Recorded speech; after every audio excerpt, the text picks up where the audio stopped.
కరణం బలరామ కృష్ణమూర్తి మళ్ళీ తెలుగుదేశం పార్టీ గూటికి చేరబోతున్నారనే వార్త ఇప్పుడు ఆంధ్రప్రదేశ్ రాజకీయాల్లో పెను సంచలనంగా మారింది. ప్రకాశం జిల్లా రాజకీయాల్లో ఒక శకం ముగిసి మరో కొత్త అధ్యాయం మొదలవుతుందని ఈ పరిణామం సూచిస్తుంది. గత ఎన్నికల తర్వాత పరిణామాల నేపథ్యంలో ఆయన వైసీపీకి మద్దతు ప్రకటిస్తున్నప్పటికీ మనసంతా పాతగూడు వైపే ఉన్నదన్నది జగమెరిగిన సత్యం. ప్రస్తుత రాష్ట్రం మరియు రాజకీయ సమీకరణలు ఆయన్ను తిరిగి సొంత ఇంటికి రప్పిస్తున్నాయి. ఆసక్తికరమైన విషయం ఏంటంటే ఆయన స్వయంగా వచ్చి కలిసే వరకు కూడా చంద్రబాబు నాయుడు ఈ విషయాన్ని పూర్తిగా నమ్మలేదని విశ్వసనీయ వర్గాల సమాచారం. కరణం బలరాం వంటి సీనియర్ నాయకులు వెళ్ళడం రావడం అనేది రాజకీయాల్లో సాధారణమైన చంద్రబాబు వంటి వ్యూహకర్త సైతం ఇంత సుదీర్ఘకాలం వేచి చూశారంటే దానికి బలమైన కారణాలు ఉన్నాయి. అందరికీ లేదా చీరాల నియోజకవర్గాల కరణం వర్గానికి ఉన్న పట్టును తక్కువ అంచనా వేయలేము. చాలా కాలం పాటు మౌనంగా ఉంటూ పార్టీ కార్యకలాపాలను దూరంగా ఉన్న బలరాం తన కుమారుడి రాజకీయ భవిష్యత్తు కోసం ఈ నిర్ణయం తీసుకున్నట్టు ప్రచారం జరుగుతుంది. తెలుగుదేశం పార్టీ ఆవిర్భావం నుండి ఆ పార్టీలో ఉన్న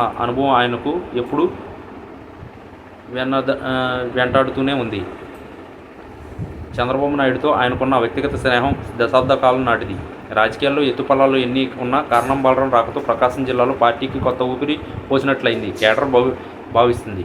అయితే బలరాం తిరిగి వస్తారని తెలిసినప్పుడు చంద్రబాబు నాయుడు ఆచితూచి అడుగులు వేశారు. ఒకప్పుడు పార్టీని వీడి వెళ్ళిన నాయకులు మళ్ళీ తిరిగి రావడం సహజమే. అయినా కరణం వంటి వారు రావడం వల్ల స్థానిక సమీకరణలు ఎలా మారుతాయో దానిపై చంద్రబాబు సుదీర్ఘ చర్చలు జరిపినట్టు తెలిసింది. గతంలో జరిగిన కొన్ని విభేదాల దృష్ట్యా ఆయన రాకపై సర్వత్రా ఉత్తకుంఠత నెలకొంది. అంతిమంగా పార్టీ ప్రయోజనాల దృష్ట్యా పాత మిత్రుడికి చేరదీయడానికి అధినేత మొగ్గు చూపారు. కరణం బలరాం రాకతో జిల్లాలోని ఇతర సీనియర్ నాయకులతో సమన్వయం ఎలా ఉంటుందనేది ఇప్పుడు చర్చనీయాంశంగా మారింది. ప్రకాశం జిల్లాలో కరణం వర్గం బలంగా ఉండడం వల్ల టీడీపీకి అదనపు బలం చేకూరుతుందన్నలో సందేహం లేదు. చంద్రబాబు నాయుడు స్వయంగా కరణంను ఆహ్వానించడం వెనుక ఉన్న వ్యూహం కేవలం సీట్ల సర్దుబాటు మాత్రమే కాదు, రాష్ట్ర వ్యాప్తంగా పాత తరం నాయకులను ఏకం చేయడం కూడా కావచ్చు.